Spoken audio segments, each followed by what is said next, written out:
frustrated they are with the Liberal government's reckless bail laws. They just don't know what to do anymore. After this lost Liberal decade, the results are clear. Our justice system now puts the comfort of violent criminals above the safety of everyday Canadians. The numbers speak for themselves in Canada. Violent crime has surged by over 50%. Gun crimes has more than doubled. Gang-related homicides up 80%. Extortion cases have exploded almost 400%. And auto theft is up over 50%. In 2022, Mr. Speaker, shockingly, 256 people were charged with homicide while already out on some type of release, either on house arrest, on parole, or bail. With 874 homicides in total that year, these criminals accounted for nearly 1/3 of all the murders. These are people who were out on release. That number has only grown since that time. And behind these statistics are victims with names, families, and lives cut short. In Edmonton, we lost a 52-year-old father, a refugee from Congo, stabbed at the LRT station. It was the attacker's 4th violent offense in Edmonton's transit system. In Welland, Ontario, a convicted sex offender serving probation after sexually assaulting a 12-year-old boy was released early. He then broke into a home and brutally assaulted a 3-year-old girl. In Toronto, the man accused of attempting to murder a police officer in 2024 was already out on bail, despite multiple breaches and orders not to possess firearms. What do these cases all have in common, Mr. Speaker? Each victim was harmed by someone who should have been behind bars. The Honourable, I hate to interrupt the Honourable Member. He will have 7 minutes and 35 seconds after question period. Statements by members, déclaration de députés. Members may want to use their earpiece. The Honourable Member for Nunavut. Inuit such as Jesse Tungilik are brilliant. Jesse posted on his social media, quote, "An increased military presence in the Arctic will mean putting Inuit women at greater risk of sexual violence. Building a highway connecting Nunavut to the south will make human trafficking and the murdered and missing Indigenous women problem worse and bring more hard drugs to our vulnerable communities. Increased marine traffic will mean more accidents and fuel spills. What measures will be put in place to mitigate these factors? Have these issues been discussed at all by our leadership? Shame. Does anyone care? Or are these the acceptable costs of business so a few can line their pockets? Jesse, Inuit, keep using your voice. The world needs to hear it.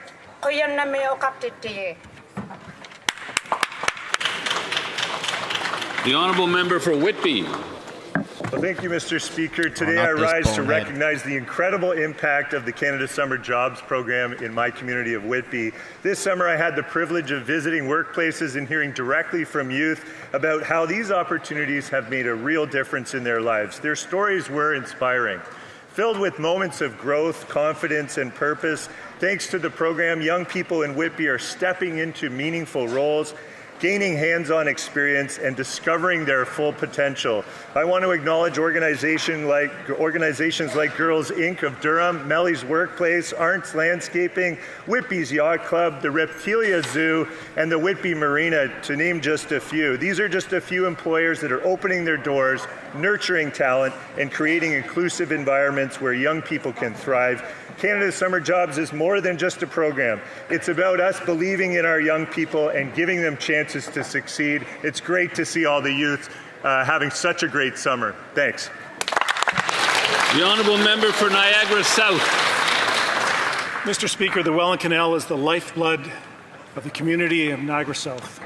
Connecting Lake Ontario to Lake Erie, the Welland Canal is a major economic driver for Southern Ontario, creating thousands of jobs by enabling grain, steel, critical minerals, and other aggregates to be transported across our Great Lakes.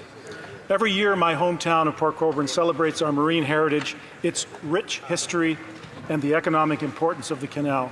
Unfortunately, several of the wharves along the canal have fallen into disrepair, restricting economic growth and new development. Transport Canada earmarked $20 million for repair, but the project remains dormant, with no work having been done, completed in over 2 years. Mr. Speaker, it's not enough for the government to simply make announcements and table press releases. Sooner or later, the work also needs to get done, like this one, which is shovel-ready. Conservatives will continue to hold Liberals to their commitments. My community is ready to build. The honourable member for South Shore St. Margaret's. Thank you, Mr. Speaker. Mr. Speaker, I rise today to pay tribute to former Senator Donald Oliver, who we sadly lost a couple of days ago. Known to many as Donnie, he was a trailblazer for Black Canadians and a lifelong champion for equality and justice. Senator Oliver was instrumental in the creation of the Black Cultural Centre for Nova Scotia and made history as the first Black man appointed to the Senate of Canada. His legacy will continue to inspire generations to come. This loss is a personal one for me, as Donnie owned a Christmas tree farm in my riding, which he cherished, and was a very close friend to my grandfather. And I came to know him through his work with the South Shore Christmas tree industry, and when he used to pop by at the local hardware store where I worked as a kid. On behalf of South Shore St. Margaret's and Nova Scotia, I extend a heartfelt condolences to his family and deep gratitude for his lifetime of leadership.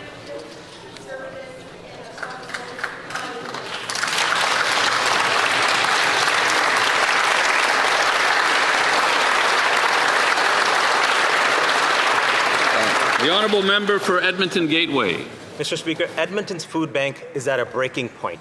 Each month, more than 47,000 people, that's 42% increase, rely on food hampers. And behind those numbers are families and children who cannot afford groceries because Liberal deficits lead to Liberal inflation, which makes everything cost more. Across the country, parents are forced to choose between rent, clothing, or food for their children, and more children arrive at school hungry every day. Thankfully, our community is stepping up where this government has failed.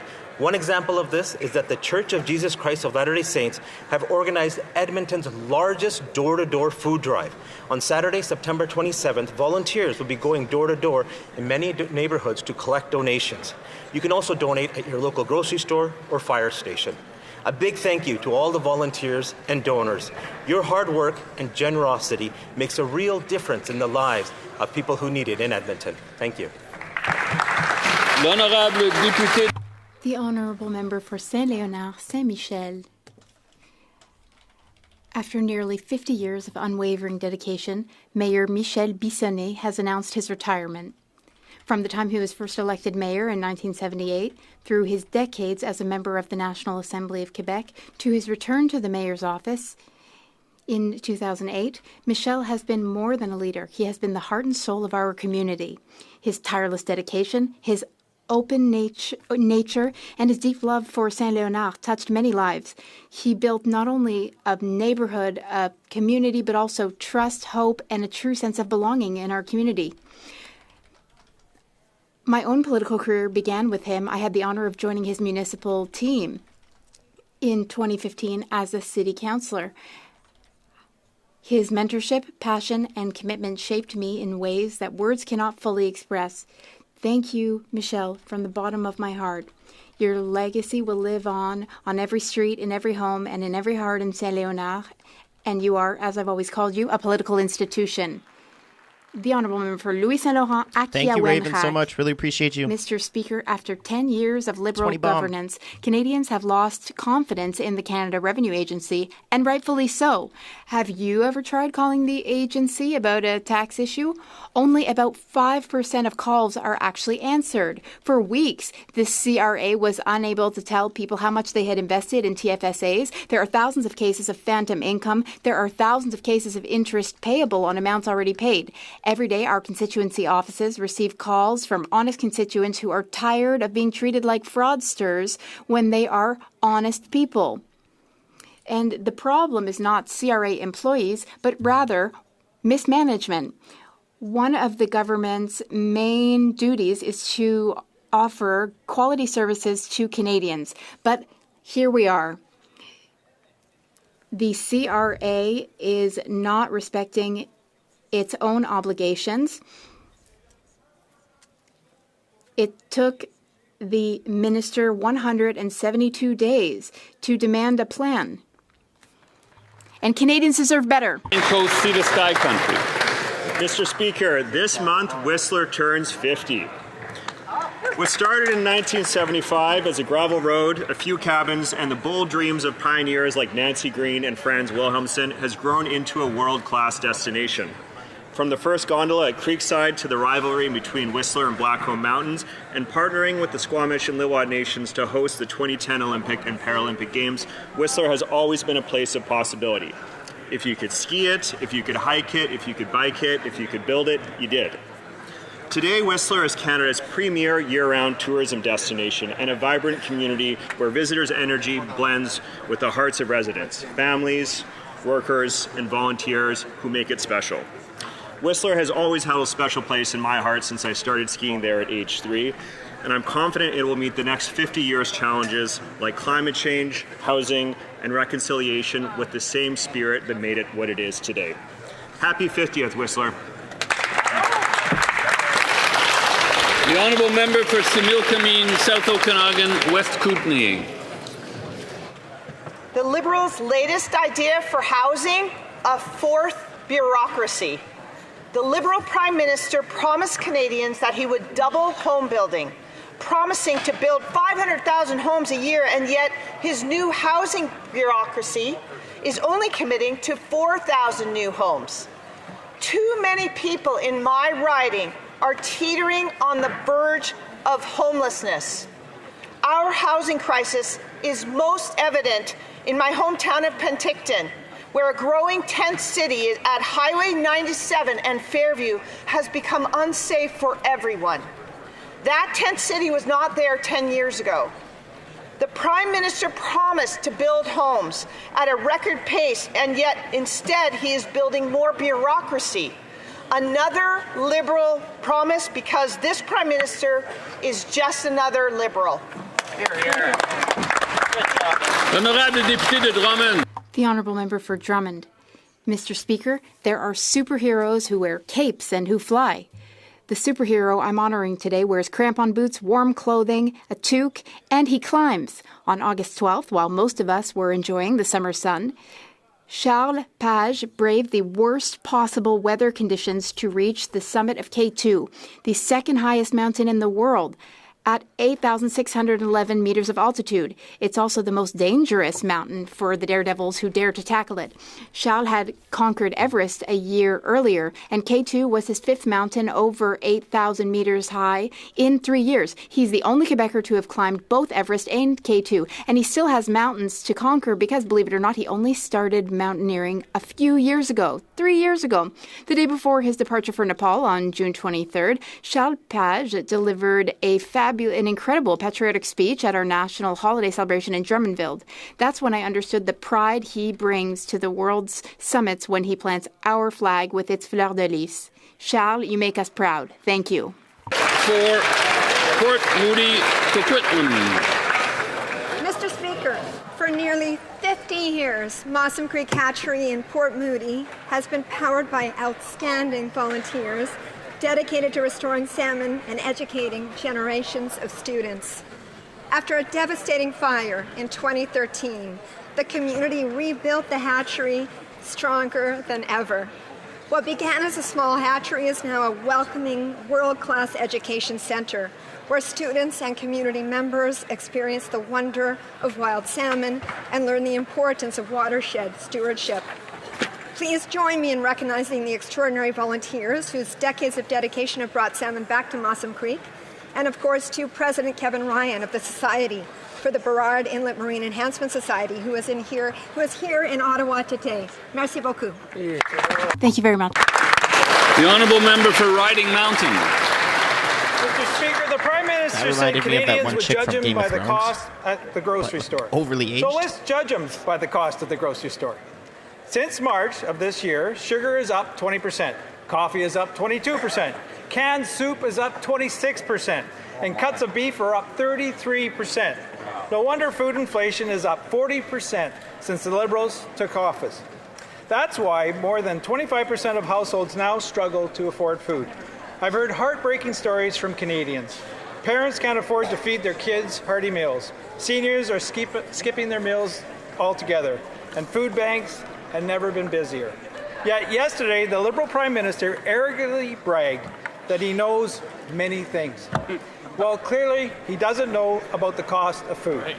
Canadians can't afford higher grocery prices, and they certainly can't afford this Liberal Prime Minister.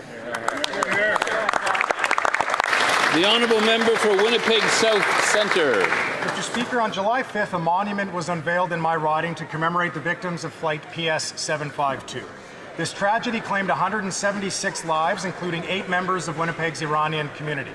5 years later, the pain remains profound for families, loved ones, and communities who continue to bear the weight of this tremendous loss. I had the honor of visiting this memorial, titled An Open Wound in the Sky, located within eyesight of where some of the victims lived. I was joined by Kurosh Dushtanis, who was instrumental in the creation of this monument and lost his fiancée on that day. Mr. Speaker, it is the only permanent memorial in the world dedicated to the victims of Flight PS 752, and it serves as a place for reflection, remembrance, and healing. I want to recognize the dedication of those who brought this important project to life. Their work ensures that the victims of this tragedy will never be forgotten. Mr. Speaker, Canada continues to stand with their families in pursuit of justice and truth. Thank you. The honourable member for York Durham. Yesterday, the Prime Minister proclaimed himself a fiscal and policy expert and promised Canadians that Canada would have a declining level of debt. But another expert, the Parliamentary Budget Officer, instead warned Canadians, quote, the deficit will absolutely increase because of additional spending. Now, you don't have to be an expert, let alone a self-proclaimed expert, to know that more spending means more debt. And more debt means higher housing inflation, food inflation, and harder times for Canadians. The budget watchdog went on to warn, quote, it is impossible to assess the likelihood that the government will meet any of its fiscal anchors. Justin Trudeau's deficit was $46 billion. The Liberals promised it would only be $62 billion in the election. Now BMO says it might be $80 billion, and the C.D. Howe Institute estimates it could be $92 billion. Canadians deserve to know, Mr. Speaker, how high will the deficit go before the November 4th budget? The Honourable Member for La Salle et Marverdun. Mr. Speaker, now that the school year is well underway, many families in La Salle et Marverdun have been able to start the school year on the right foot thanks to a wonderful show of support. Thanks to several community organizations, including CARD, Bienvenue à l'Immigrant, and Mission Bon Accueil, we distributed hundreds of backpacks filled with school supplies to many children in the riding. I would like to extend a special thank you to Claudia Olga of CARD, Mr. Watts, and Miss Mvondo, and their organizations. I thank them for their outstanding commitment. I also had the pleasure of presenting 74 certificates to local youth who participated in the Canada Summer Jobs Program. Youth employment, reduce inequalities, and build a stronger community. Merci à tous les partenaires. Thank you to all our partners and volunteers for their dedication. I wish you a great start to the school year. Thank you, Mr. Speaker. Member for Prince George, Peace River, Northern Rockies.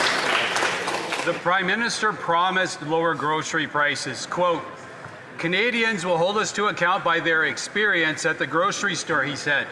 Well, in my travels to northern communities this summer, this is what I saw. In Tuktoyaktuk, a can of Alphagetti is $6.79. A jug of milk is $14.79.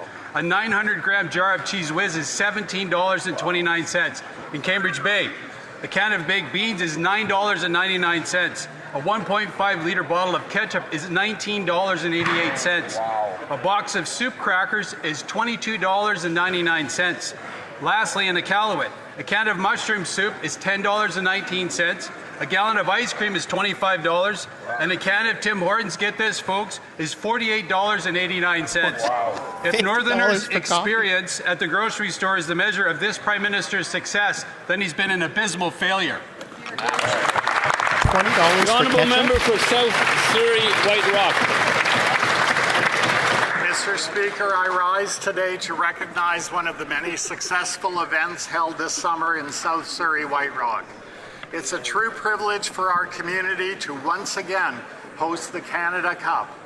Over the past 3 decades, the Canada Cup has grown into a celebrated international event that showcases the talent, dedication, and sportsmanship of female athletes from around the world. This event is a celebration of the strength, passion, and unity that define the sport of softball. We honor the players, the coaches, the volunteers who make it all possible, and the fans who bring the energy. I would like to recognize the outstanding leadership of Greg Tim and the Board of Directors. I'd also like to extend a special thanks to my colleague and friend, the Honourable Melanie Jolet, who for attending, throwing the first pitch, and proudly sharing her own connection to the sport as a former softball player. Thank you, Mr. Speaker. Oral questions, questions orales. The Honourable Leader of the Opposition.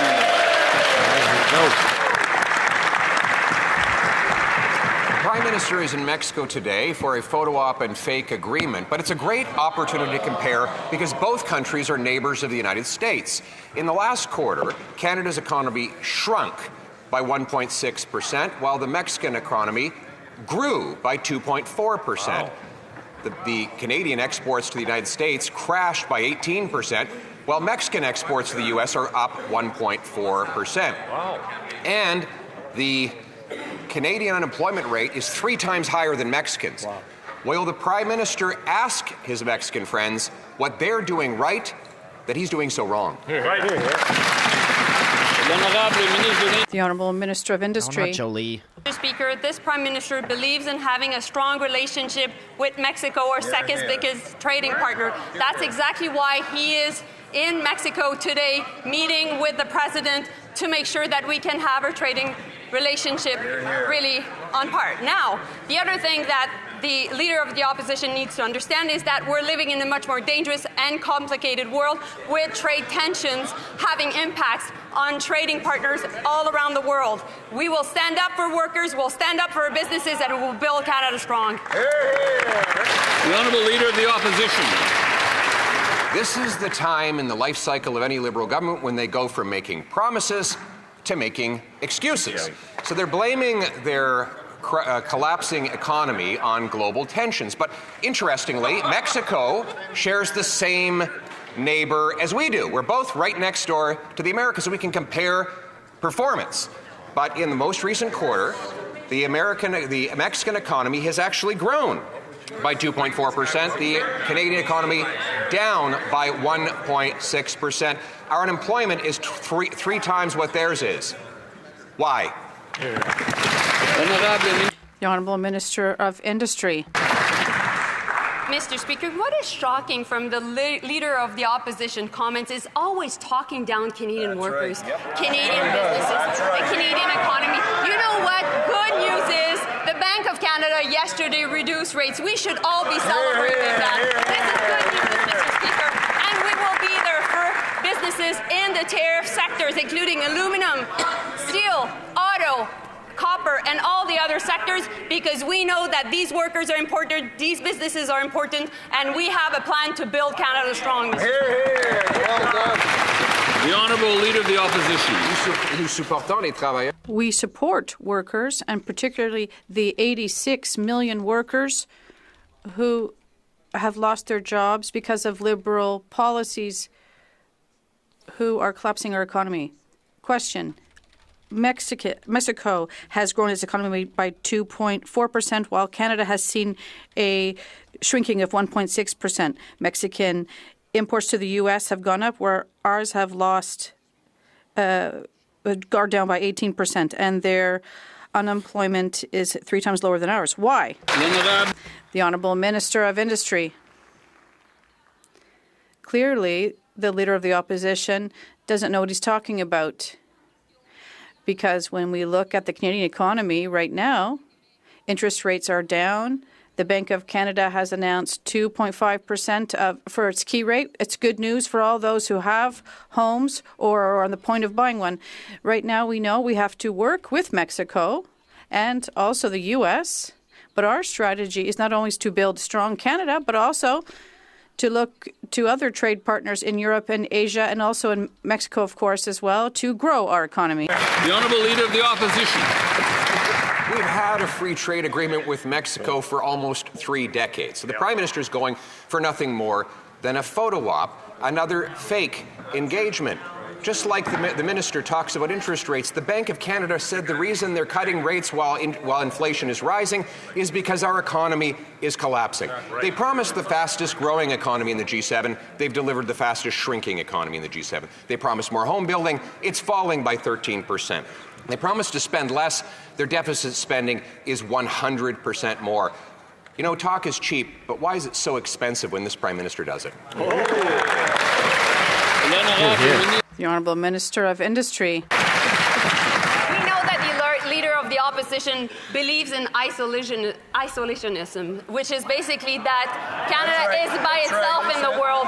We believe that we need to engage in the world. We need to make sure that Canada is working with trading partners from Mexico, from Europe to Asia. And that is why the Prime Minister will continue to travel to make sure to engage with leaders of this in the world, because we believe that it is the way to build a strong economy at home, save and protect jobs, create new ones, attract foreign direct investments, and ultimately to make sure that Canada's voice of peace and multilateralism is heard in the world. The Honourable Leader of the Opposition. Mr. Speaker, we've had free trade agreements with all of those countries and regions for over a decade, and yet the Prime Minister is busy, looking busy, flying around, grip and grin, pretending to do a lot while doing very little. But he could make use of all of that expensive travel by asking all of those other places why their economy is so much stronger than the one that he now leads. We've got, under his leadership, the second highest unemployment in the G7, the worst economic growth in the G7, the worst household debt in the G7, and the worst household debt and housing costs in the G7. Why is it that when he promises to be the first, he's the worst? The Honourable Minister of International Trade. Mr. Speaker, as we look at what's happening with global trade headwinds, we need to step up as a country and be there around the world to make sure countries know that we are here. They want to deal with a reliable, stable trading partner. It's our 15 free trade agreements with 51 different countries, access to 1.5 billion consumers that countries rely on, that Canadian workers rely on. That's why the Prime Minister will be there to make sure we're opening up new markets for Canadian businesses and workers. Thank you, Mr. Speaker. The Honourable Leader of the Opposition. Speaker, these aren't new markets. The member might have been asleep. Actually, he seems like a very young man. Maybe he wasn't born when Brian Mulroney negotiated NAFTA with the Mexicans. Maybe the Prime Minister was sleeping the day Conservatives negotiated a free trade agreement with the Europeans. He's going around taking credit for things that he never did while his economy collapses here at home. Canadians cannot eat, heat, or house themselves. Will the Prime Minister stop making excuses, taking fake trips, and get down to his job?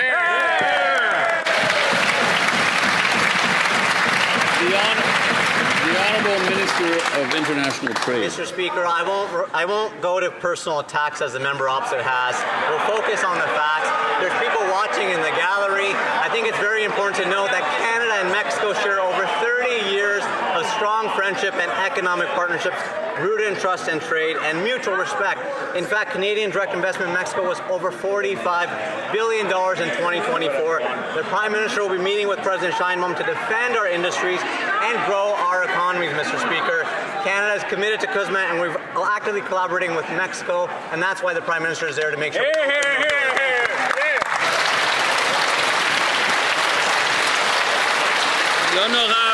The Honourable Member for Saint-Jean. Mr. Speaker, it's not only Bill 21 and state secularism that Ottawa is attacking in the Supreme Court. It's worse still. By attacking the notwithstanding clause itself, Ottawa is attacking the ability of our National Assembly to democratically pass any law desired by Quebecers without first having to seek Canada's permission. This is an attack on secularism, but it's also an attack on our historic ability to protect the French language. It's an attack on our values and on the sovereignty of our Parliament. Will the Liberals abandon this odious charge against Quebecers? The Honourable Minister of Canadian Identity. We have the responsibility to defend one of the pillars of our democracy, i.e. the Charter of Rights and Freedoms across Canada, and to defend the rights of all Canadians. Fix your tie. It is our work to defend the Charter, and everyone in this country has to be protected. We are doing our job, Mr. Speaker, and this case is before the Supreme Court, and we'll be following it very closely. The Honourable Member for Saint-Jean. Mr. Speaker, preventive use of the notwithstanding clause doesn't exist. It was invented to take away Quebec's ability to decide for itself. The federal government's only asking the courts to neutralize part of the Constitution without political debate and in the place of politicians with the aim of taking away fundamental powers from Quebec. This is not a legal debate. It's a constitutional power grab against Quebec's self-determination, hypocritically carried out by the courts. Will the Liberals have the courage to fight their own political battles instead of manipulating the justice system? The Honourable Minister of Canadian Identity and Culture. Mr. Speaker, my colleague knows full well that the government is going to the Supreme Court, but this won't prevent any province or territory to continue to use the notwithstanding clause. This is very clear. She knows this, and I'd be pleased if there are issues to organize a presentation through the Department of Justice, but we're here to protect the rights of Canadians. Thank you. The Honourable Member for Rivière-du-Nord. Mr. Speaker, the partisan appointment of Robert Leckie as a Superior Court judge in Quebec also calls into question Quebec's difference in terms of justice. By appointing Mr. Leckie, even though he doesn't have the necessary experience at the Quebec bar, the federal government is choosing a judge who does not have the sufficient knowledge of civil law, which is unique to Quebec. By appointing Mr. Leckie, who is a public opponent of state secularism and the French language charter, the federal government is knowingly choosing a judge who opposes Quebec's distinct nature. Will the minister rescind finally his appointment?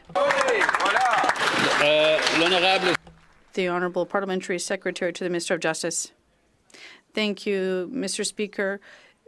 Judicial appointments to the Superior Court is the federal government's area of expertise, and Quebec participates in this discussion. We do so in good faith and arrive in agreement. Minister Fraser is in contact with his counterpart, and they plan to meet in September. The independence of our judiciary remains a cornerstone of our democracy. Join the Capelle.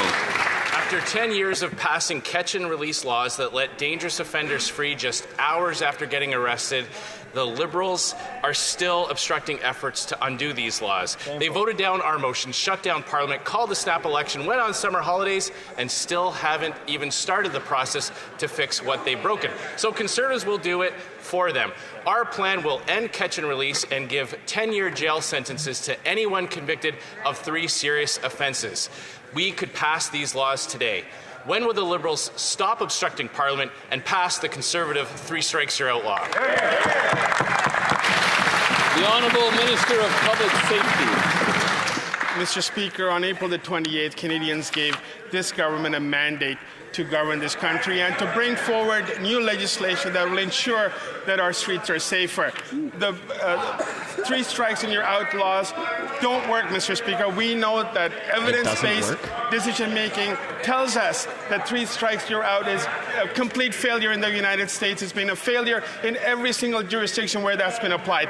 We will make smart criminal justice reform, Mr. Speaker. We'll ensure that bail is strengthened to ensure that repeat violent offenders are off our streets.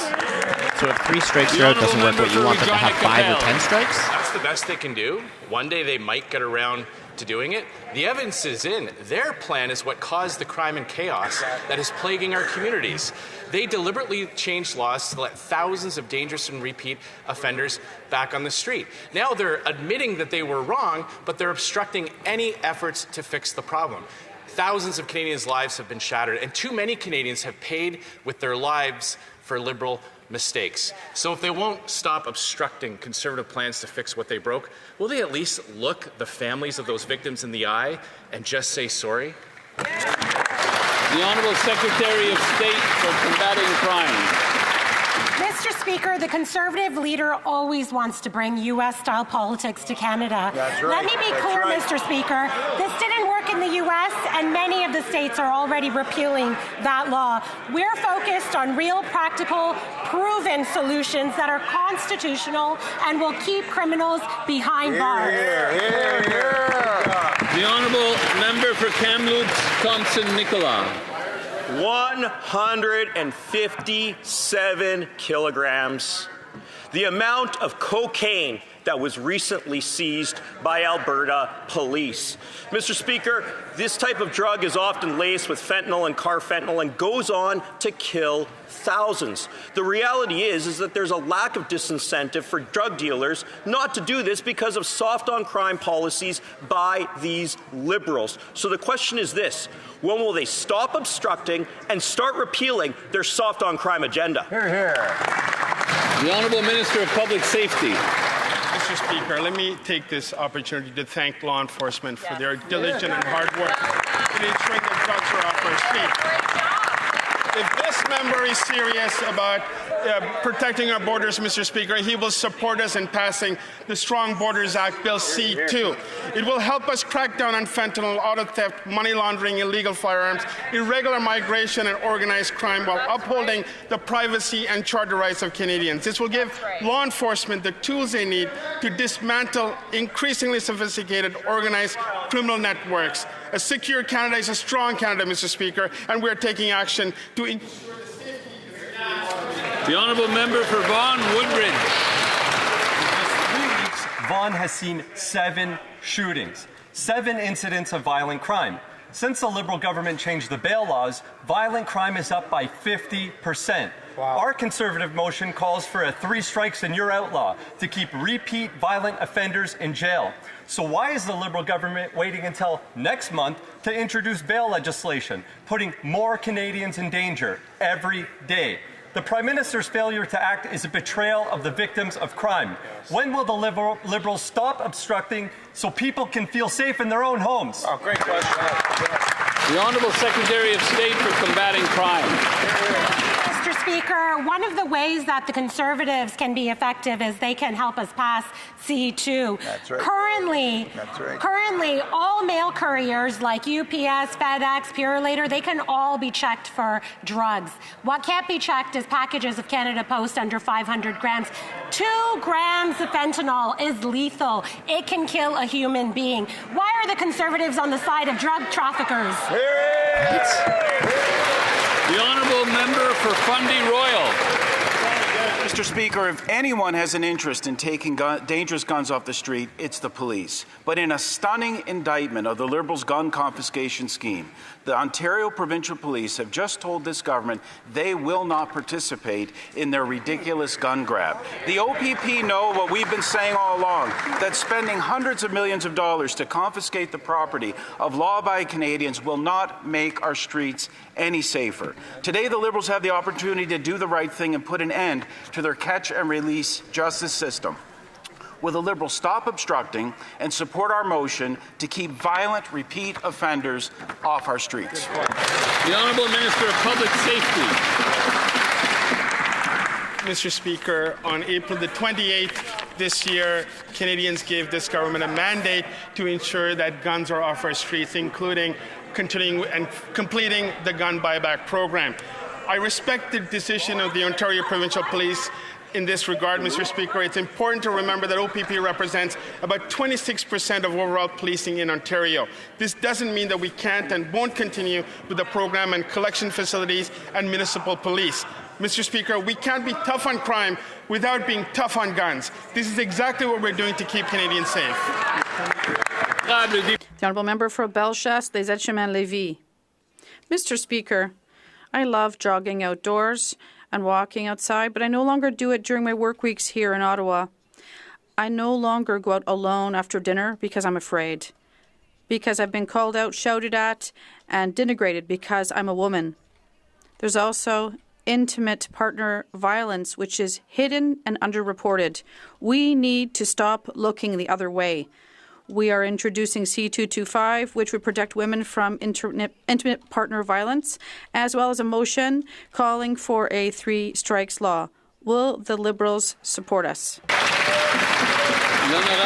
The Honourable Parliamentary Secretary to the Minister of Justice. Mr. Speaker, we are working hard to put forth legislation shortly. The Minister of Justice is already committed to this chamber to table a bill this fall, and we know that community safety is not just a slogan, it is our responsibility.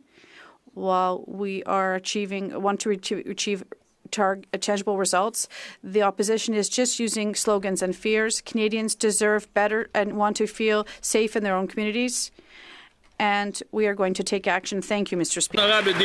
The Honourable Member for Bellechasse, Les Aides-Chemins-Lévis.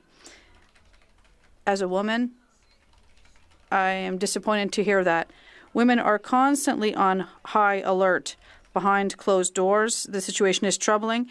Intimate partner violence is the most common form of violence against women. Our colleague from Kamloops, Thompson Nicola, tabled this morning Bill C-225. It would protect women who have no voice.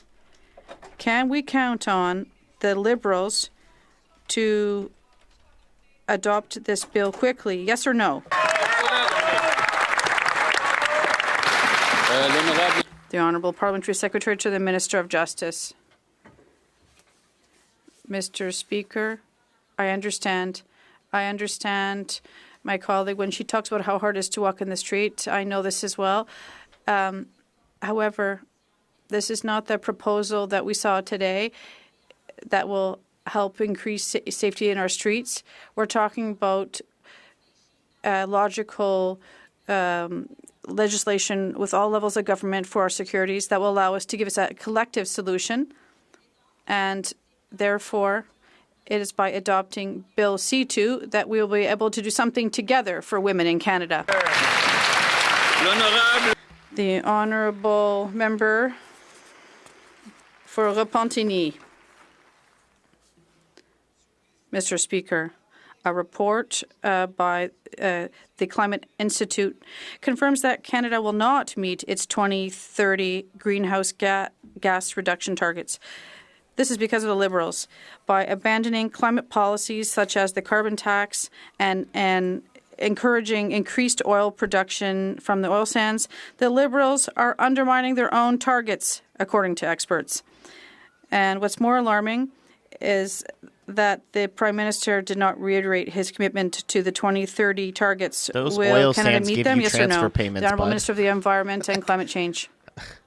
Mr. Speaker, I'm really happy that the Bloc member shares my interest in protecting the environment and to fight against climate change. We've always said this would be hard to do, but we're ready to put the work in. But if he really wants to know, on the other side, the Conservative Party, they love GHG emissions, and if they want to work, they need to work with our government to do the work to fight against climate change. The Honourable Member for Repentigny. Mr. Speaker, the Liberals are giving up the fight against climate change to sell more oil and gas. They're abandoning the carbon tax and incentives to purchase zero-emission vehicles. They're imposing C5 to skirt environmental assessments for energy products. They're backtracking on GHG caps for fossil fuels. In short, the Liberals are acting as if the Canadian identity means being an oil and gas promoter. Are they just digging the grave for the fight against climate change? Is this a legacy we want to leave behind? Honourable Minister of the Environment, really? I've always been clear. Our government has always been clear. We're going to build a country that is strong, a strong country, and one that will be good for future generations. To do so, we have to fight against climate change. We know this, and we are doing this work. We continue to do so. And last week, I was in Manitoba. Well, we'll be helping low-income individuals and continue to work towards retrofitting their homes.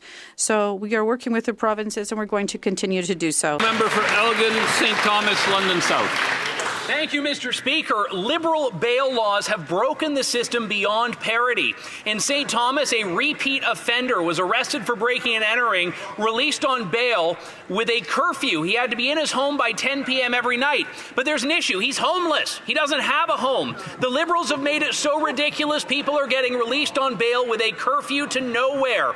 Violent offenders are getting out after being arrested. The Liberals are doing nothing about it. If they're not going to stand up and commit to supporting our 3 strikes, you're out motion now, how many strikes do they think is enough to lock up a repeat offender? The Honourable Secretary of State for Combating Crime. This government is tough on crime. We're introducing new legislation this fall to strengthen our bail system for those charged with violent offences. Through our Stronger Borders Act C2, we're cracking down on organized crime, auto theft, fentanyl, and human traffickers, and securing our borders. We're listening to Canadian law enforcement agencies, and we are going to ensure that we put forward measures that keep Canadians safe. Hear, hear. Great job. The Honourable Member for Oxford. Mr. Speaker, soft on crime, Liberal laws are hard on Canadians and our communities. Just yesterday, Halton Region passed a unanimous motion demanding action from the Liberals on repeat violent offenders now, not in October, not next year. After a decade of Liberal catch-and-release laws that have allowed criminals to terrorize our communities, they're now obstructing conservative jail, not bail laws that will lock up our criminals. How many lives have to be lost before the Liberals finally wake up and get out of the way? The Honourable Minister of Public Safety. Mr. Speaker, slogans are not going to resolve crime on our streets. What's important for us is that we bring forward legislation to address the issues around serious violent offenders as well as bail reform. That's exactly what the Minister of Justice is doing. He's been consulting with Canadians across Canada. I've been able to meet with a number of police chiefs as well as police unions to talk about smart criminal justice reform. That's exactly what we'll be doing, Mr. Speaker. The Honourable Member for Charlebourg, Haut-Saint-Charles. Mr. Speaker, Liberal policies on house arrest are irresponsible, and they've allowed reoffending to go up by 55% since 2015 with violent crime. And there's a constant increase in this problem. Conservatives are proposing a 3 strikes and you're out law and no possible parole for or conditional release for violent offenders. Will the Liberals support our motion? The Honourable Minister. The Honourable Parliamentary Secretary to the Minister of Justice. Mr. Speaker, we work in close cooperation with the provinces and territories in order to overhaul the parole system or the bail system. We are giving prosecutors more effective tools to keep violent offenders off our streets, including where there is organized or violent crime, home invasions, and human trafficking also. this government is attempting to improve public safety and restore confidence in our justice system. The honourable member for Hastings, Lennox and Addington, Tyendinaga. The Prime Minister was elected on the promise that he was the only one that could deliver a trade deal with the United States. Instead, here's the dismal record. Promised a deal by July 21st, there's no deal. Promised elbows up. Instead, antagonized and unpredictable administration. Promised strength at the table. Instead, delivered concession after concession with nothing in return. Mr. Speaker, meanwhile in Mexico, they got a deal. Their exports to the U.S. went up 1.4% last quarter, while ours dropped 18%. Mr. Speaker, what has Mexico done so right that this Prime Minister has done so wrong?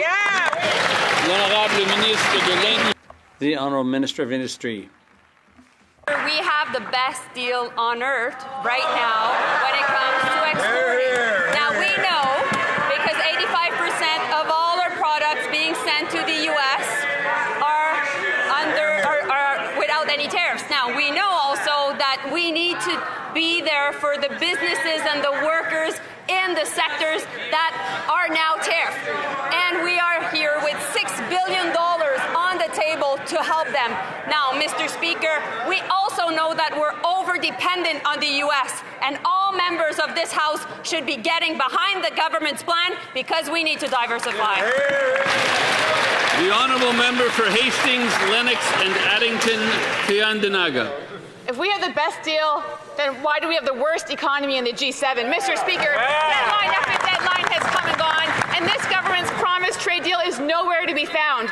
After failing at the negotiating table in Washington, this Prime Minister is now off to Mexico City, desperate to claim any kind of win.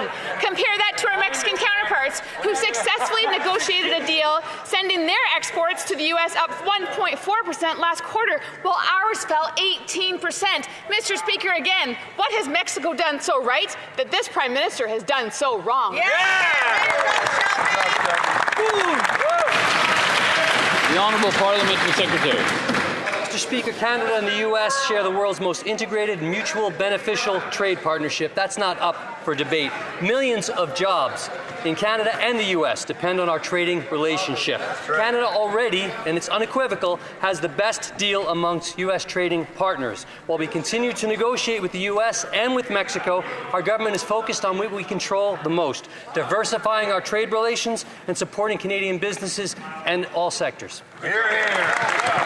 The honourable member for Peterborough. Speaker, residents of my riding have contacted me and my team to express their frustrations with the delays they experience when they try to contact the CRA. We know that the dedicated employees of the CRA provide valuable services.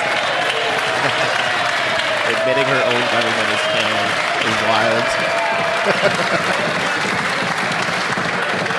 Sorry,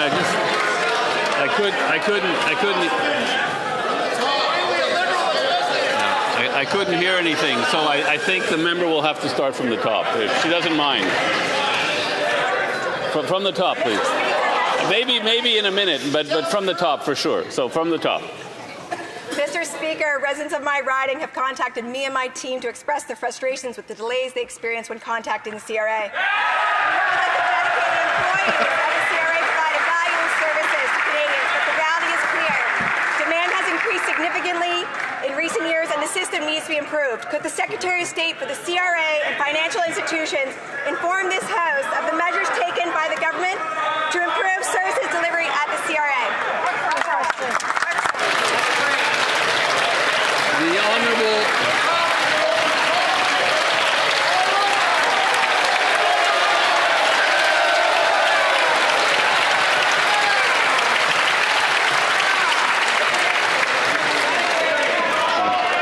Dom show today.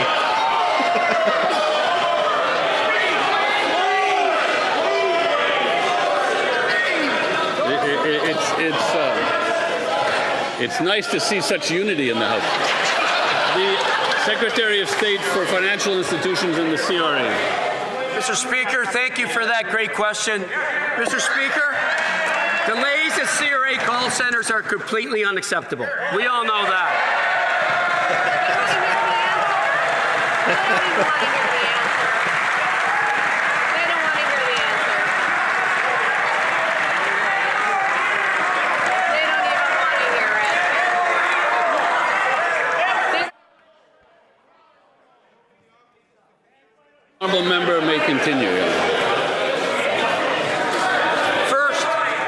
That's my first standing ovation. Thank you. But seriously,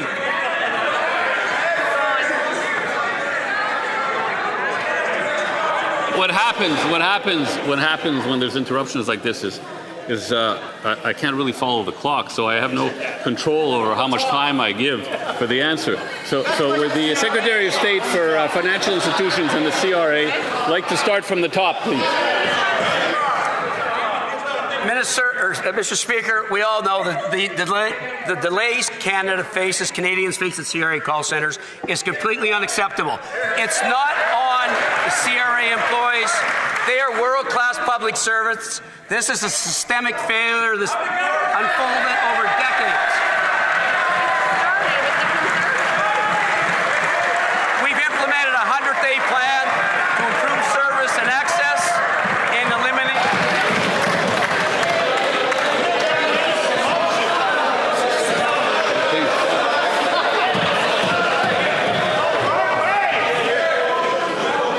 Is the honourable member?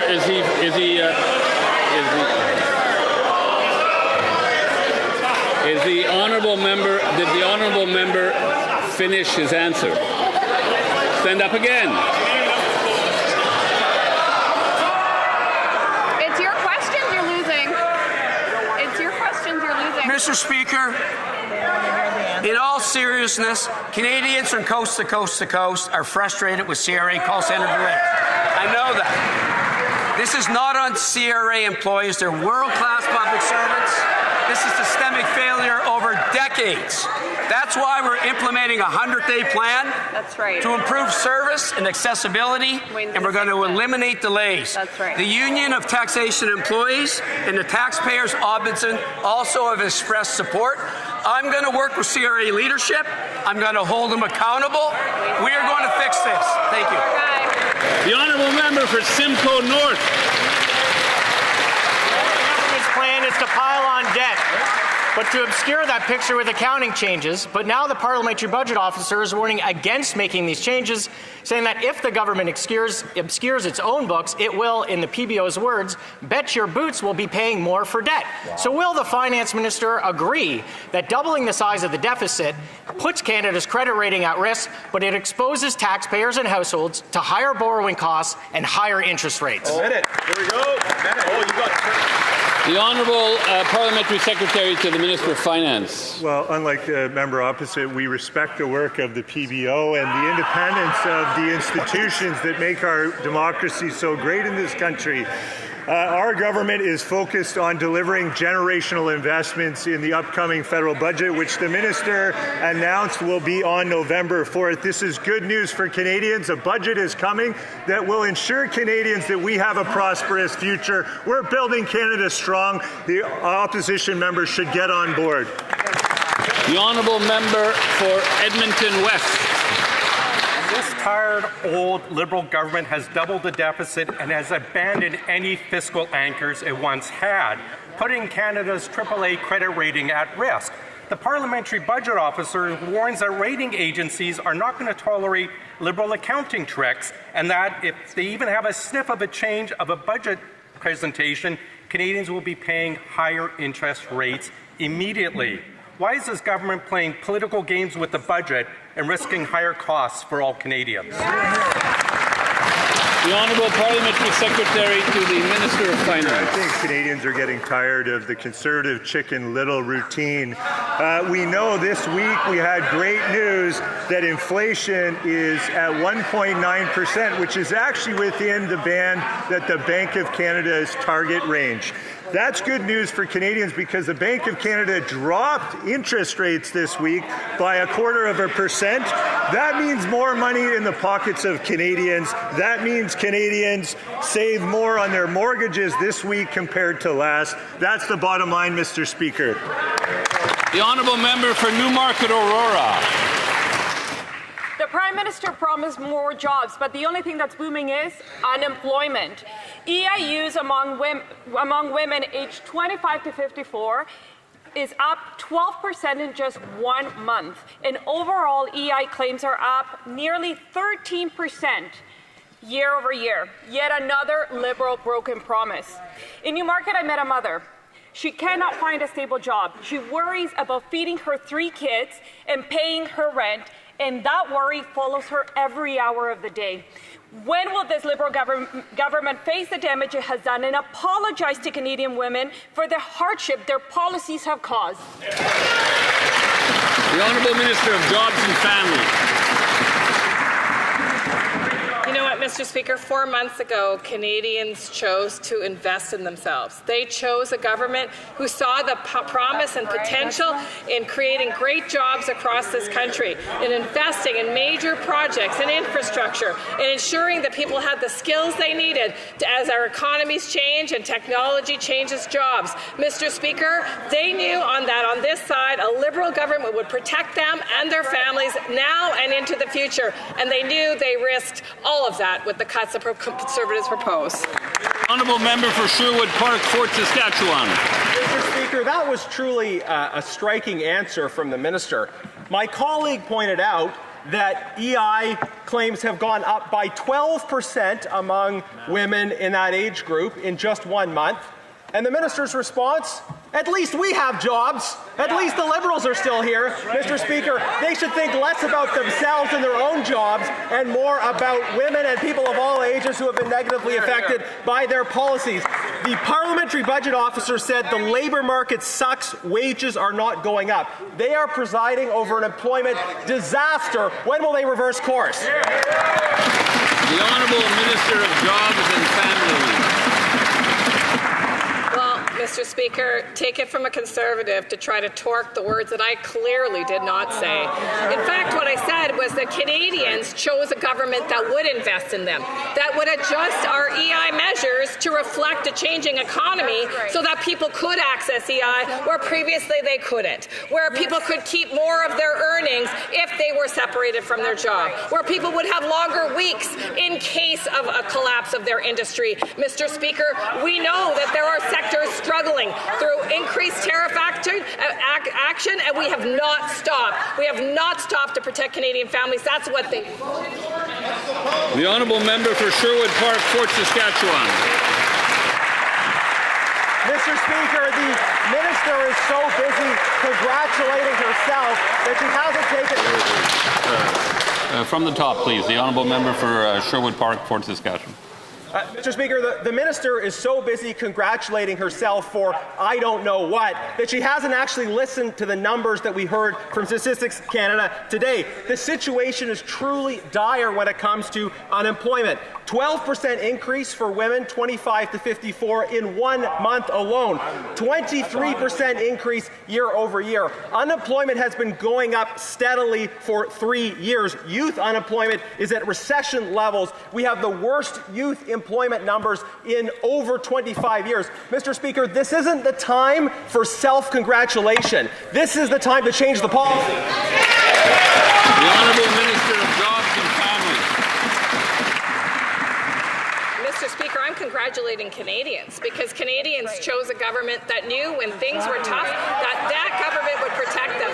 What did we do, Mr. Speaker, even before the election and enhanced after? We made sure that if a Canadian's job was threatened through unfair tariff action, they would be protected. And they knew that Conservatives would not take care of them in these economically challenging times. They knew they couldn't count on Conservatives. Why, Mr. Speaker? Because every time Conservatives had a chance to stand up for Canadians, they voted against them. Wow. The Honourable Member for Hamilton East, Stony Creek. Food inflation is up 70% since the Liberals took office. Groceries are up 3.5%. That's 70% above inflation target. Beef up 33%, canned soup up 26%, grapes up 24%. The Prime Minister said Canadians would judge him by the cost at the grocery stores. The new report from Food Banks Canada gives Canada a failing grade on food insecurity. He has failed. Does the self-proclaimed great economist Prime Minister think that long lines at the food banks are good for our economy? The Honourable Secretary of State for Sport. Speaker, Food Banks Canada conducts important research, and they also make very important recommendations for governments. They say that we should strengthen the social safety net to support Canadians facing affordability challenges. So we're doing that with dental care, with the middle-class tax cut, with Build Canada Homes, with $10 a day childcare. Those things are making a difference in Canadians' lives, and the Conservatives voted against every single one of those measures. Are the Conservatives content to just keep pointing fingers, or are they going to make some recommendations? Maybe read the report from the experts like food bankers across the country serving Canadians. The honourable member for Hamilton East, Stony Creek. Nicole from the Stony Creek Food Bank informed my office that 1 in 4 households need to visit a food bank. 1 in 3 individuals walking in are children. They were serving 30 to 40 families per day before the summer, now 55 to 65 per day. That's up 71% since spring. Quote, Christmas season demand without Christmas-level donations. Canadians were promised food prices would decrease, but they've gone up. Would the Prime Minister please explain to the good people of Stony Creek why this promise was broken? The Honourable Secretary of State for Sport. Speaker, when I take the time to sit down with food bankers and experts in poverty reduction right across the country, they make recommendations. They talk about strengthening our social safety net and making sure that there's services like EI available to Canadians. Mr. Speaker, we've also got challenges with northern food insecurity, and that is something that we are working on directly on the advice of experts in poverty reduction. So again, I'll ask, will the Conservatives just continue to point fingers or make some real recommendations? Maybe perhaps read the Food Banks report, garner a little bit of insight from the experts on the front lines, and work together to end this crisis. The honourable member for Louis Saint Laurent. Mr. Speaker, 10 years of reckless Liberal spending has fueled food inflation, and we know that in just a few weeks, the deficit will be even bigger. Who would have believed it? Food inflation affects all Canadian families. The Prime Minister said this week that the tariff war was having an impact. Is that right? Can he tell us why apples grown in Canada, picked in Apple, and sold in Canada, eaten by Canadians, cost 14% more? The Honourable Minister, thank you very much, Mr. Speaker, and I'd like to thank my colleague for his question. It's always fascinating to see the Conservatives growing a conscience during QP and then forgetting it right after. The trade war is having a huge impact on parliamentary. On food inflation, but when it's time to vote for children or for housing, they vote against it. When we do things to put breakfasts in schools and early child care centres, this is what fascinates me. They always vote against it. The honourable member for Louis Saint Laurent. Mr. Speaker, we're talking about something essential to life here, food. And there are thousands and even millions of Canadians who are going hungry.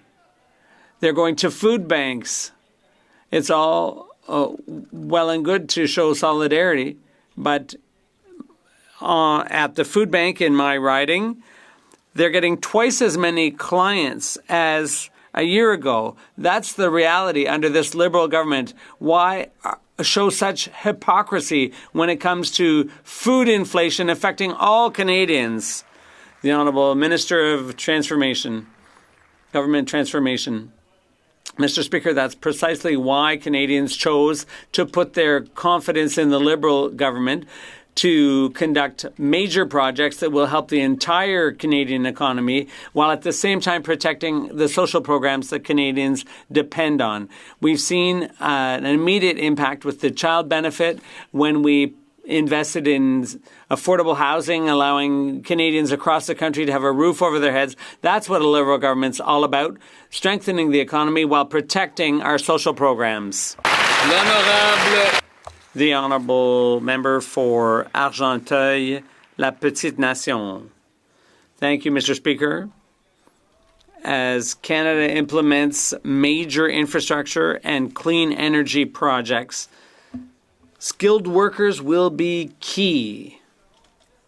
Can the minister inform the House of what steps are being taken to support workforce mobility and training. Honorable Ministre. The Honourable Minister of Jobs and Families. Thank you, Mr. Speaker. Canadian workers are ready to build. More than 100,000 workers have been trained through the Union Training and Innovation Program. We are facilitating the recognition of their credentials all across the country. The government is committed to building back better, as are Canadian workers. Member for Okanagan Lake West, South Kelowna. Mr. Speaker, the Globe and Mail has revealed that the former Minister of Transport was warned in May about BC Ferries buying ships from a Chinese state-owned shipyard, 6 weeks before the public was told. Yet the minister claimed surprise in this House. I am going to give the new minister the opportunity to break tradition with his predecessor and tell us the truth. Did she mislead Parliament? Yes or no? Here, here. The Honourable Minister for Housing and Infrastructure. Mr. Speaker, thank you. Like many of us in the House, I was disappointed as a British Columbian to learn that BC Ferries had procured the ferries from offshore. The reality was there were no Canadian bids on that procurement. And that's something that this side of the House is taking action on. First and foremost, making sure that we're supporting Canadian workers, Canadian materials, Canadian technologies. We are focused on a Buy Canadian strategy. We're rolling it out, and we expect the support around the House. Honourable Member for Okanagan Lake West, South Kelowna. Unbelievable. With so many steel and shipbuilding jobs at stake, it's beyond belief that the former minister refused to push back and demand that these boats be made in Canada. Canadian unions and shipyards deserve a federal and provincial government that believes in them, listens to them, most importantly, stands up for them. When BC Ferries first flagged the deal to the federal government, did the former minister not have a duty to inform the House? Or, and I'm asking the new part-time minister, do they think that Canadians can't handle the truth? Honourable Minister for Housing and Infrastructure. Thank you, Mr. Speaker. Well, the opposition is twisting the facts around here. This is a BC Ferries procurement. These ferries were procured by BC Ferries, which is part of BC. It's important to distinguish between levels of government and arm's length from government, independent decisions that were made by BC Ferries. Of course, we're all disappointed with the decision because we want to invest in Canadian jobs. We want to invest in the Canadian shipbuilding industry, and we're ramping up the initiative to build Canadian ships. Member for Haldimand Norfolk. Was misled. New emails show that BC Ferries warned the former Minister of Transport's officials 6 weeks before announcing that the ferries would be built in China. Yet, the minister stood in this House of Commons and claimed that she was blindsided. At the same time, her staff was working with the Prime Minister's office on how to spin this billion-dollar deal. Canadians just want to know the truth. Why did the Liberals ship Canadian tax dollars and jobs straight to China? The Honourable Minister for Housing and Infrastructure. Again, I don't know why this is so confusing for the members opposite. This is a BC Ferries procurement. BC Ferries makes decisions about where they buy their ships, and that decision rests with those at BC Ferries. Mr. Speaker, we can do our part to invest in Canadian jobs, Canadian workers. We are focused on a Buy Canada strategy, and we will deliver for Canadian workers. Member for Davenport. Mr. Speaker, I'm proud to represent the people of Davenport, many of whom trace their Canadian story to Brazil and across South America. This summer, I hosted a roundtable with Brazilian Canadian business leaders and organizations to discuss the opportunities for growth in these emerging markets. I want to thank the Brazil-Canada Chamber of Commerce and the Minister of International Trade for participating in this discussion ahead of his visit to Brazil and Colombia. Could the Minister update this House on how the government plans to diversify Canada's trade relationships? Good question. Thank you. Minister of International Trade. Member member from Davenport for her efforts in bringing together the Canadian-Brazilian business community. It is those insights that I took to Brazil a few weeks ago as we announced the launch of Canada-Mercosur discussions, a trading bloc consisting of over 250 million potential consumers that want to buy more Canadian products. This is just one of the many initiatives that our government is taking to get world-class Canadian products to new markets around the world. Thank you, Mr. Speaker. Honourable member for York Centre. This year, the Liberals will pay $300 million for the mayhem in Toronto's homeless shelters. Toronto's shelters now hand out needles and drug accessories to anyone who walks in. The shelters now turn into injection sites, bringing more crime and chaos to the streets of Toronto. Now Olivia Chow wants the Liberals to pay for construction of 20 more shelters inside of Toronto's residential neighborhoods. Proposed for my riding, the shelter at Keelan Wilson will be between a middle school and a daycare. Torontonians don't want shelters that function like drug dens close to our schools and playgrounds. Will the Liberals say no to Olivia Chow's shelters, or will they pay for their construction to have Toronto's children picking up used needles? Honourable Minister for Housing and Infrastructure. Thank you, Mr. Speaker. Well, I appreciate the member opposite giving me the opportunity to talk about an unprecedented $1 billion investment in supportive housing for people who are homeless or in shelters so they can move into transitional housing supported by health supports. We have an unprecedented investment ahead of us to make sure people can move from shelters into housing. We expect the members opposite to support that. The honourable member for Edmonton. Again, just throw more money at the problem. Speaker, That's the postal workers only thing are they the know. backbone of our communities. They deliver prescriptions, they deliver checks, they deliver vital communications. They could expand services as well to include things like postal banking and seniors check-ins. Yet instead of supporting the workers, instead of allowing them to bargain, the Liberal government has chosen to fight with over 65,000 workers. They've used Section 107 to suspend postal workers' legal rights to strike. Why is the government siding with Canada Post instead of standing up for fair wages, safe workplaces, and a stronger... L'honorable ministre de la Transformation.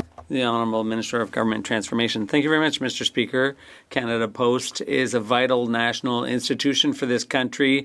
They provide service to many remote and rural communities, and I commend the workers on their work. It's been 158 years that Canada Post has been doing their good work, and I hope both parties will reach an agreement. Thank you, Mr. Speaker. Honourable member for Nunavut. The high cost of groceries makes life in the harsh Arctic more difficult. The discontinuation of the ICFI Hamlet Food Voucher Program hit Nunavut Mill hard. People often ask for donations just to feed their family. Shame. This is a direct result of chronic underinvestment in Nunavut by both Liberals and Conservatives. I have written to the Minister of Indigenous Services. Will she respond with much-needed investments? Shame. The Honourable Minister for Northern and Arctic Affairs. Mr. Speaker, our new government is making life more affordable in the North through practical action that reaches families, strengthens communities, and reflects Northerners and what they've told us. We're supporting Indigenous-led housing solutions and building more homes right across the 3 territories in Inuit Nunangat. We're making sure that 14,500 families can afford essential food through the Canada Child Benefit.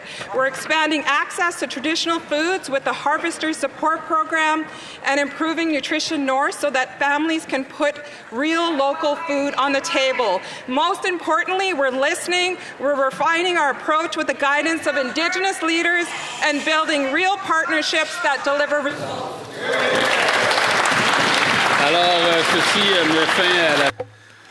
And with that, question period concludes for today. Okay. And I will give members a moment to quietly leave the chamber. Silence. Silently, please, if possible.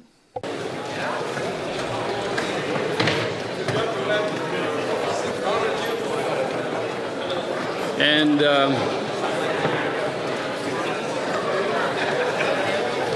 while they're leaving the chamber, I wanted to make a comment on the BC Ferries thing, because Gregor's kind of deflecting in that regard, where the government did provide a federal loan of up to $1 billion for them to procure new ferries, and the decision of how the procurement process goes is a provincial thing. Yes, 100%.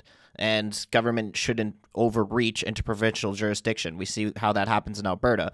But they could withdraw the loan if it wasn't going to be used for Canadian steel, aluminum, shipbuilding, and them just taking the cheapest option, sending it to China, is not a good excuse. What is to come? So, being the first Thursday after the summer holidays, I want to welcome my government House Leader counterpart and ask him if he could inform the House as to what the business will be for the rest of this week and into next week. Specifically, Mr. Speaker, on 2 quick points.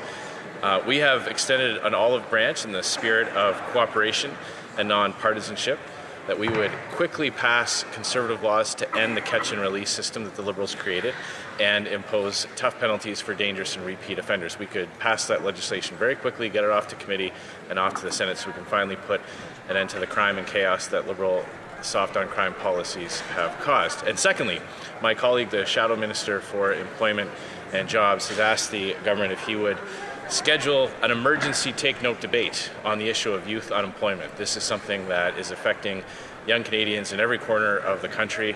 There is a lot of bleak reports out there, and young Canadians who are giving up on hope of finding a job, leading to home ownership and starting their lives and families. I think it's an excellent suggestion by my colleague, the Shadow Minister for Employment and Jobs. I'm wondering if the government House Leader agrees that this is an urgent issue that needs to be debated, and when he will schedule that debate for the House to participate in. Way to go.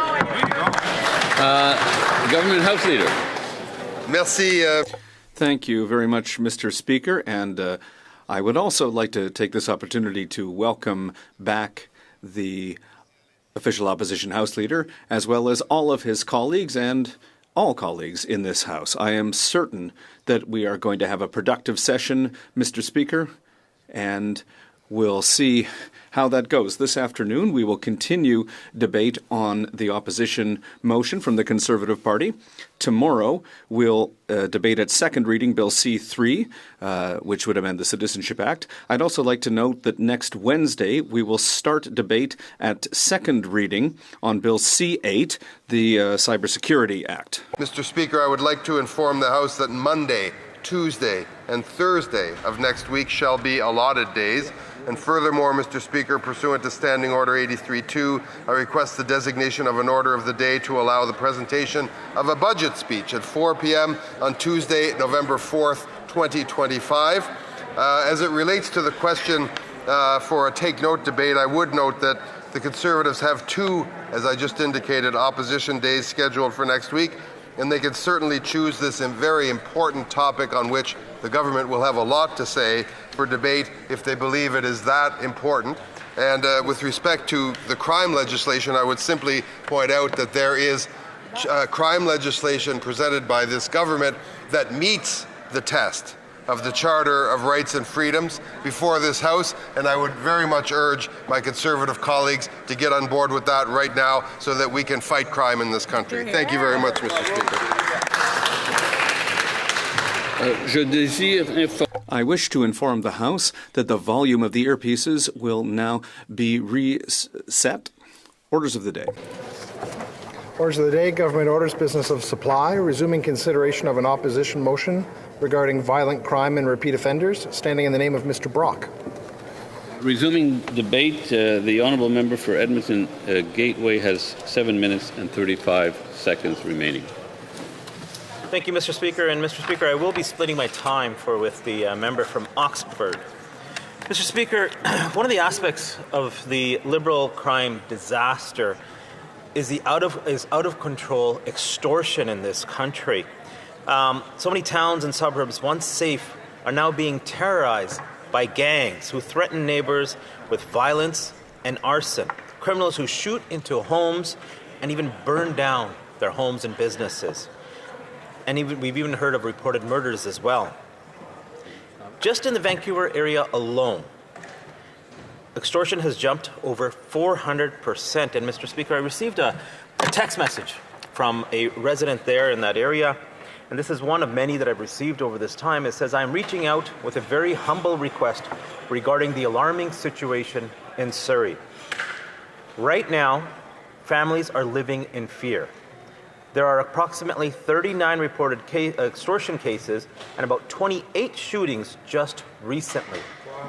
Every day, things are getting worse. If this situation is not handled properly and quickly, it will encourage copycat cases and give more criminals the confidence to act. The crime rate in Surrey is very high and at an alarming point. I respectfully ask you to raise this concern in the House of Commons at the earliest opportunity. Our community needs stronger laws and real action. Mr. Speaker, this is a text message I got from a resident in Surrey just the other day. This is how bad it is. Canadians are just lost. They don't know what to do. Many have said that this just isn't the same Canada that they remember. And the fact is, when talking to Liberals and others, they have said, and even in this House, that they're trying to blame provincial governments, blame it on someone else. The same thing they've done with the economy is to blame it on somebody else. That is what they've done with this issue as well, is to try to blame it on the province. But, Mr. Speaker, this is not a provincial problem. The criminal code is federal. The RCMP is federal. And the laws that the Liberals brought in, C5 is 75, which made it easier for criminals to get out onto the streets as soon as they're arrested. Even violent offenders are given bail same day, sometimes the next day. Those are all federal and within the Liberal powers to scrap. It is no wonder that Canadians have lost faith in the justice system to deliver justice for victims. And Conservatives are calling on this government to act, because Canadians need that action. We need the Liberals to strengthen mandatory jail time, a minimum of 3 years for all extortion, 4 years if it involves a firearm, and 5 years if tied to organized crime. This is the least we could do, Mr. Speaker, and arson must be treated as an aggravated factor in extortion. Third, and again, also to repeal the Liberals' catch and release laws, C5 and 75. Those laws that keep serious offenders, and we need laws to keep serious offenders behind laws. It was these laws that make it much easier for these criminals to get bail and be released into the communities. Mr. Speaker, I actually brought forward a private member's bill that did just that. But unfortunately, and quite shockingly actually, and it's hard to explain why, the Liberals voted it down. The Liberals and the NDP at the time, actually. But, Mr. Speaker, enough is enough. That is why we are calling today for a 3 strikes and you're out law. If a criminal is convicted of 3 serious offenses, they will no longer qualify for bail, or probation, or parole, or house arrest.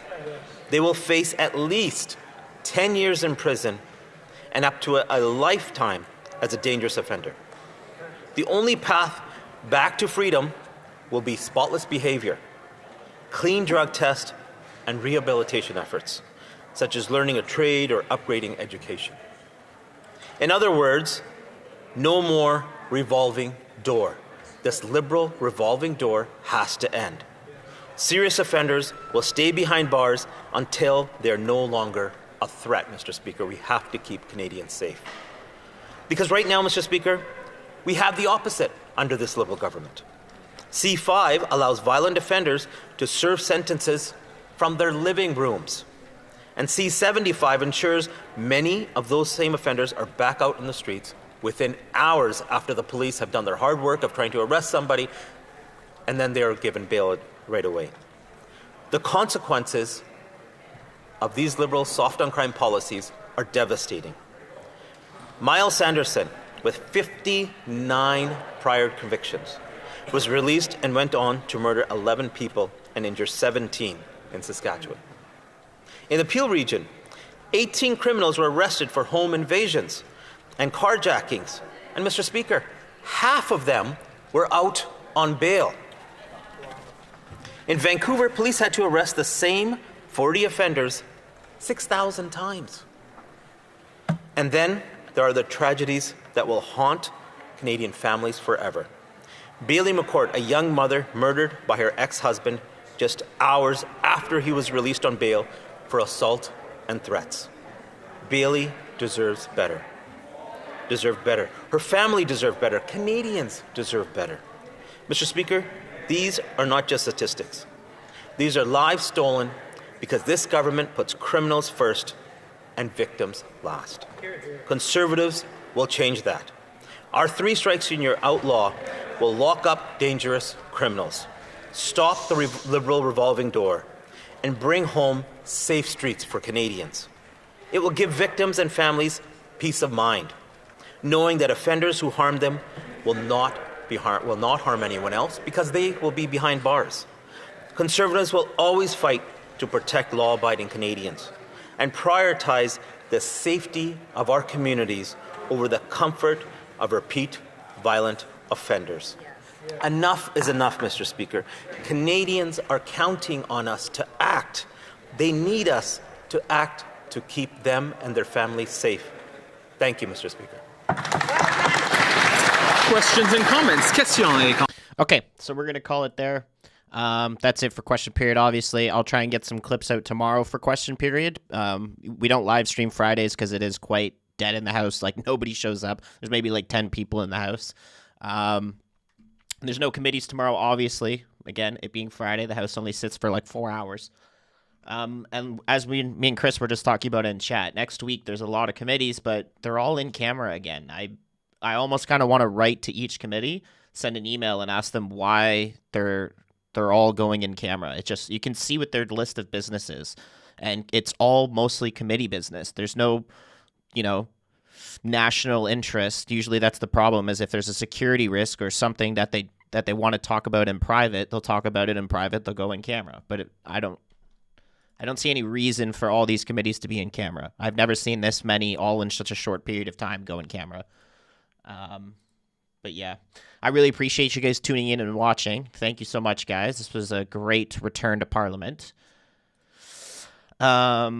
Thank you for the super chats, and thank you, Raven, Savage Silence, whichever. I'm going to call you Savage, I guess, from now on, because I always remember you as Savage, for the 20 bomb. That was really awesome. Thank you so much. And I will see you guys on Monday, for sure, for live streams, and always check back on the channel. I do try to get clips out from other stuff on the weekend and what have you. So anyway, see you guys. Have a good rest of your day. Have a good evening, and cheers.